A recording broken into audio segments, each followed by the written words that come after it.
Hi, my name is Tara Bergener. This is my contact project part one.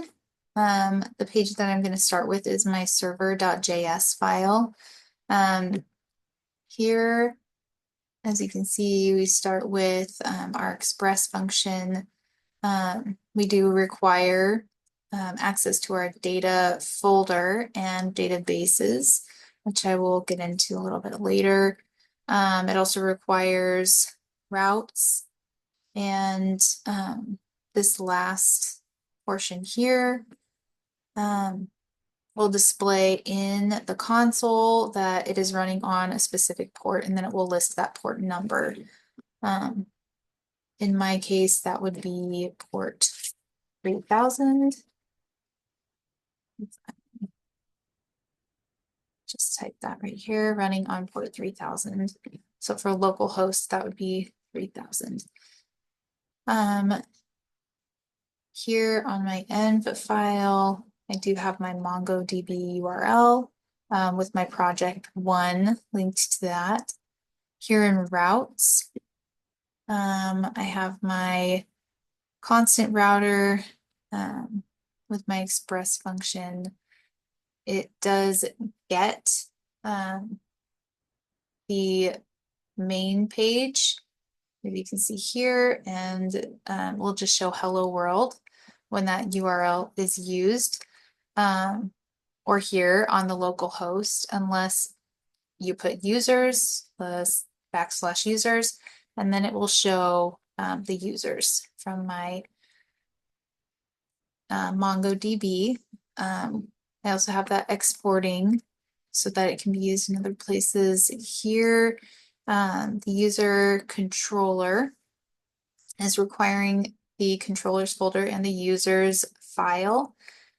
Here, this can change the what follows the users tag in the HTTP address, the URL. And so if there's nothing after it, it's going to show all of the users. If there's a specific ID after it, will just show one single user. Here is my databases JavaScript file.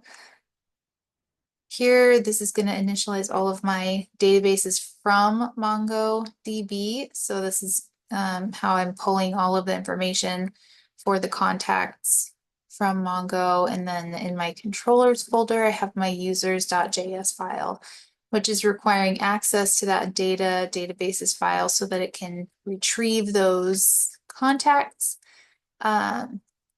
As well as get all. So this is also going to link to my routes where you can see the get all and the get single. Here's where that's initialized so that we can specifically lay out those results into an array for the specific users. And then here for the get single, again, this one will have a parameter of the ID. So it does have to call that here and then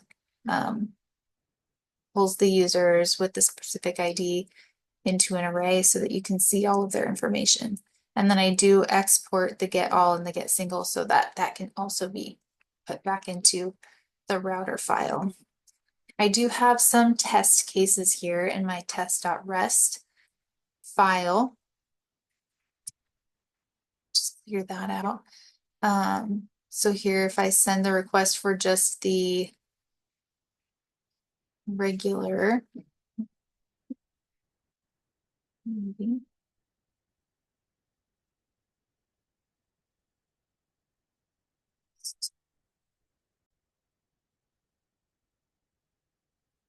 I got my requests to work. So my get for my main URL will show hello world. My get for my users at the end of the URL will post the 3 users that I have in my MongoDB. And then last, this particular URL has a specific ID attached to it. So it will just show the user with that specific ID.